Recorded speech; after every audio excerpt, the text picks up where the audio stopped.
It's the tale of two harassment allegations. Similar allegations, similar industry. One employer did everything right, the other employer did everything wrong. I'm Karen Michael. You're listening to The Job Judge.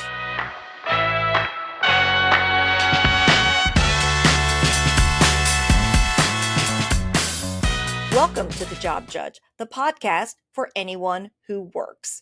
I'm Karen Michael, your host of The Job Judge. I've been an employment lawyer for 31 years. I wrote the book, Stay Hired. I'm a former HR executive, and I'm in your workplaces every single day. And one thing's for sure, most workplaces are full of legal landmines and workplace dysfunction. So together here at The Job Judge, one episode at a time, we are going to create safe, civil, and legally compliant workplaces so the workplace works for you and for everyone. So you're not going to want to miss an episode.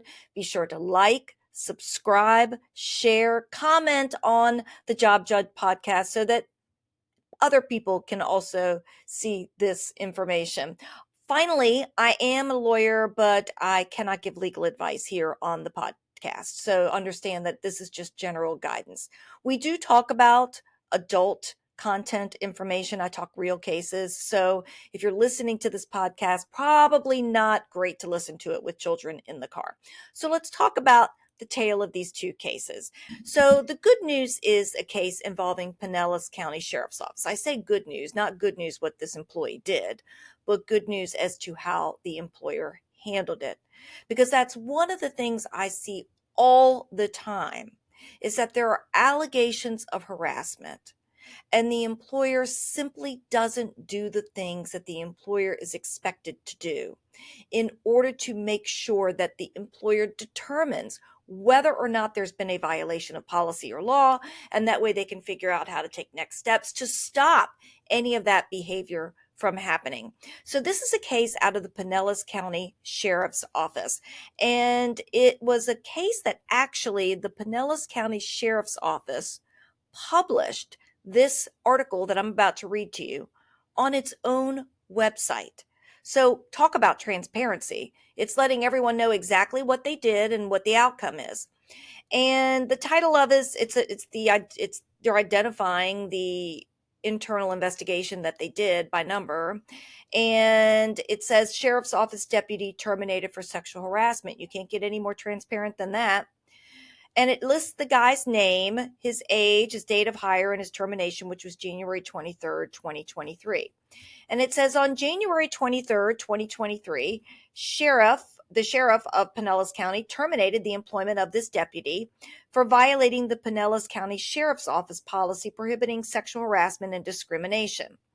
Now, they did name his name in the article. I'm not going to name him here, but understand that when you're involved in a sexual harassment case, people name names. If there's a lawsuit or an article written about it, they name names. So it's not like all of this is kept confidential. So if you're thinking about harassing somebody and you want your reputation to be ruined, then go ahead and do that, because these harassment cases can, and frankly, if you're doing harassment, should harm your reputation, because it will. So hopefully if that motivates you to not harass somebody, let's hope that it might. The investigative division revealed that over a 2-week period during April 2022, this deputy was in the JOB detention control room while a young new female agency member was being trained for her job as a criminal justice specialist. So here's a woman that starts her training. She probably tells her family, guess what? I'm starting my job at the Pinellas County Sheriff's Office tomorrow.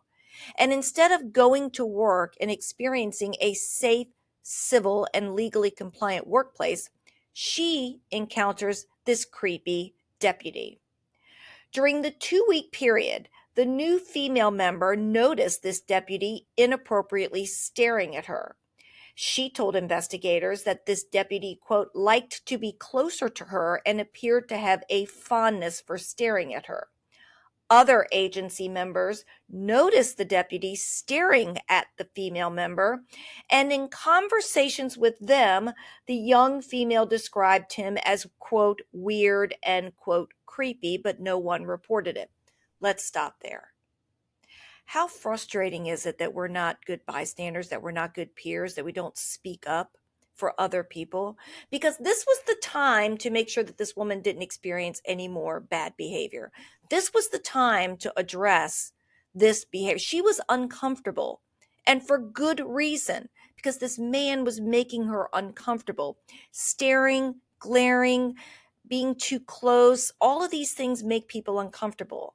And this is the start of predatory behavior that is sexual harassment. In the fall 2022, the deputy organized and prepaid for hockey tickets for himself and a group of agency members. This event was not an agency-sanctioned event. The deputy was requested by another agency member to purchase a ticket for the female member to attend. On October 18th, 2022, the deputy's duties including escorted inmates from the jail to the courthouse. After he completed escorting the inmates, he entered the X-ray scanning area where she was working and conducting safety screenings. The deputy approached her and inappropriately placed his left arm around her back and hugged her from the side. Gross. Why is he doing that? Why is he touching this woman? Why are you touching another employee? The deputy then asked her about the hockey tickets and if she still planned to attend. He then left the area. According to the report, his inappropriate touching was not reported to any supervisor. The next day, he came back. The female member was again assigned to the X-ray scanning area. The deputy again approached the female member from behind. Now, you can just imagine her standing there, seeing him come into the room and just saying, please don't come up to me. Please don't touch me. Please don't touch me.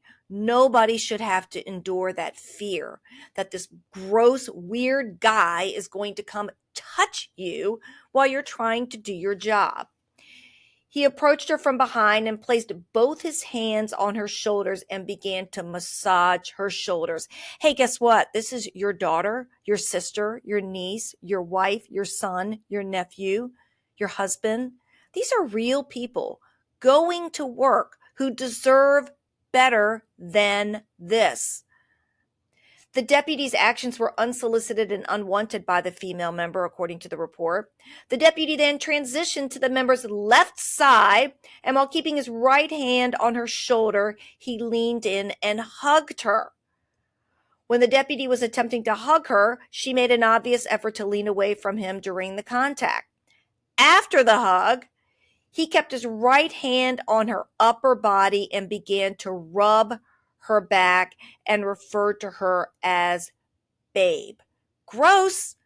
That is so disgusting. And fortunately, kind of like Mariah Carey would say when a hero comes along, another deputy saw this interaction and reported it. The other person, the other employee, said it made her feel uncomfortable watching what was happening to this young woman. That prompted an investigation. Here's where the employer did everything right. They did an investigation. Now, in fairness, it is on video. So they were able to see that all this was happening. But you're going to love this man's excuse. When I do these investigations and say, what were you thinking when you did this? Why did you engage in this behavior? Many times they'll say, well, I didn't mean it like that. And they come up with some excuse that makes no sense. What's a legitimate excuse that someone could give? Think to yourself right now, what do you think this man said as to why he touched this woman on multiple occasions in the way he did? Well, after watching the video and admitting that it was on video, he attempted to explain his inappropriate touching of the young female as acting from a, quote, fatherly standpoint. Gross. Oh, come touch my shoulders, daddy at work. That's disgusting. That makes it even worse, in my opinion. The deputy also said she was new. I'm just trying to get a feel for her as a person, as a coworker. He's definitely trying to get a feel, all right, and trying to make her feel welcome. And the article goes on to say his attempted justifications during the investigative interviews were lies. In an effort to mitigate his misconduct, he admitted during the Administrative Review Board hearing it was not appropriate or professional to physically touch a member in the manner he did. He admitted to violating agency policy. As a result of the investigation, He was terminated. Check, check, check. Now, I would like to know, did you do any harassment training before this? Did you make it clear that this behavior was not acceptable? Because that would certainly be a best practice. But regardless, you, Pinellas County Sheriff's Office, get an A plus for your response to these allegations. Now I'm going to tell you the bad. Now I'm going to tell you an example of an employer that did everything wrong. And unfortunately, all too often, I see employers who do everything wrong in response to a harassment allegation. And this is the allegation. This is a situation that I read on a social media site that I follow. And the person who posted this gave me permission to read this concern. She says, I worked for a large police department. So same industry, law enforcement. I worked for a large police department for about a decade. I was in an admin wing supervising employees. So she's a supervisor. So when you are a supervisor, you have a legal duty to report and address any behaviors that could be harassment. It's actually required under Title VII of the Civil Rights Act. Rookie officers, she said, were often assigned to my area to do, quote, busy work when they were done with daily training. One day, an employee, a 20-year-old female, your daughter, your sister, your niece, approached me and asked to speak in private.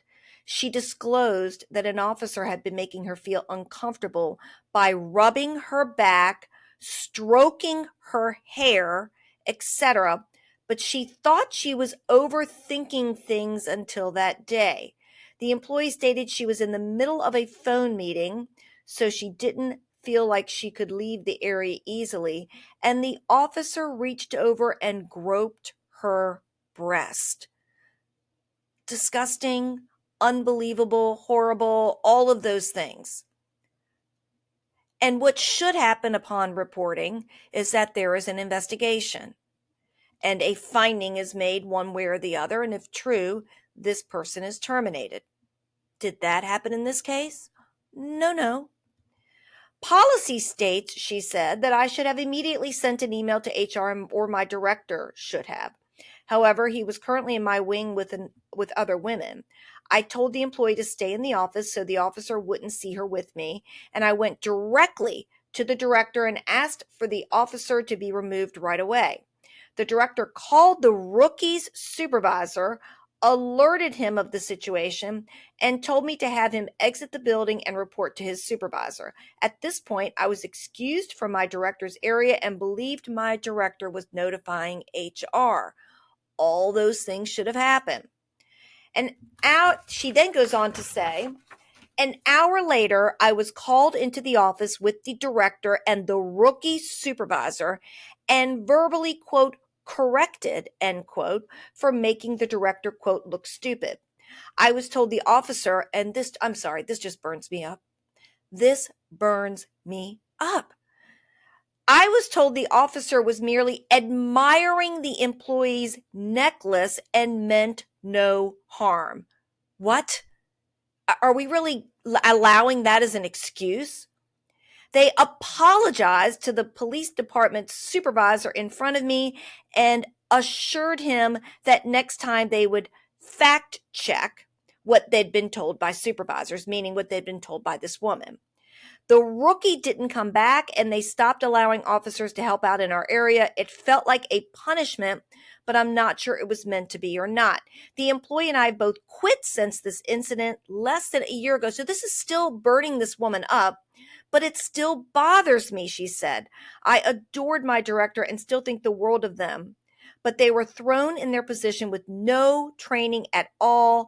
And our department has had a lot of problems. I was heartbroken that they were so quick to dismiss something so egregious. So am I. I'm heartbroken by that way and angry and frustrated because that is everything wrong. You don't justify, excuse, cover up. That was an assault. You're in law enforcement. What that man did to this young woman was an assault, was a battery. This woman says, I'm not sure why it still bothers me so much because you know an injustice was done. You know that this pervert This predator is out there probably doing this to other women. That's why you're not sleeping at night. That's why a year later it's still bothering you. She says, I'm not sure why it still bothers me so much, but it does. I had to tell the employee that I supervised and wanted to help that the department heads didn't feel it was an issue. Doesn't that just break your heart? I'm mad at myself for not raising a stink for them, but I'm certain I would have lost my job and nothing would have been done anyway. Now that I've quit, I've submitted all the info to HR, thinking if they knew they would do something. I got a response that nothing would be done because the parties have since resigned. I thought that at least look into the incident to see how it was handled by management. Nope, nothing at all. You, police department, are the reason that we continue to have harassment in our workplaces. You're the reason that we can't have nice things like diversity and inclusion and respectful workplaces and workplaces where women can go and be safe at work. You're the one that's probably promoting on your website how you're so into DEI, how you're so inclusive, and yet you're going to tolerate this clear assault and battery, sexual assault and battery on one of your employees, and allow this employee to come and make up some fake excuse like I'm acting from a fatherly standpoint and tolerate and justify it. Enough is enough. What you should have done is immediately placed this man on administrative leave, conducted an objective investigation, interviewed witnesses. There are probably cameras. Even if there aren't, there's not always a video. By the way, it's important to note, evidence includes a witness statement. I hear all the time, well, there's no evidence. A statement of an employee is evidence. And there frequently are two sides to the story. That's why you need a trained, competent, qualified investigator to look into what happened, assess the credibility of the witnesses, and render a conclusion. People aren't guilty until proven innocent, but we have to find out what happened. And this shoddy little, we talked to him and he said there's a misunderstanding. That's not it.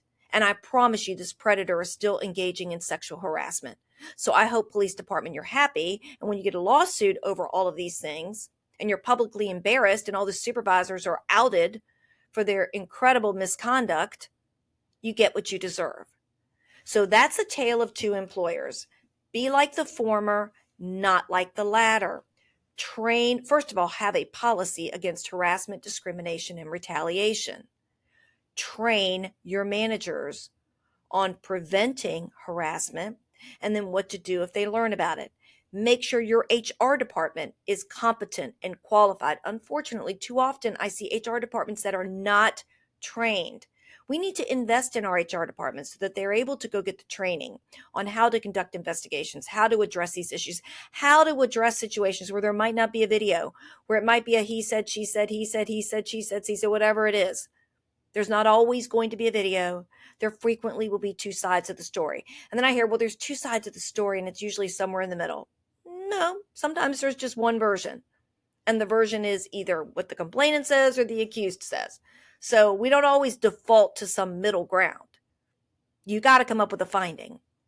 I've never had trouble coming up with a finding. It's pretty obvious when I interview witnesses what really has happened. And then you need to take action. People need to be held accountable. That's just not Karen Michael saying that. That's what the law says.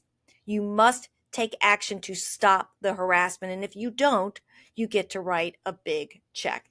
Now, every week on The Job Judge, we address some question that someone writes to me. You can write to me at Karen@thejobjudge.net. That's Karen@thejobjudge.net. Ask me any question. I might answer it right here on The Job Judge. This one comes from Reddit Ask HR. He says, my wife works as a busser at a restaurant and one of her coworkers has been harassing her. There have been several incidents, one of which had multiple witnesses who can corroborate.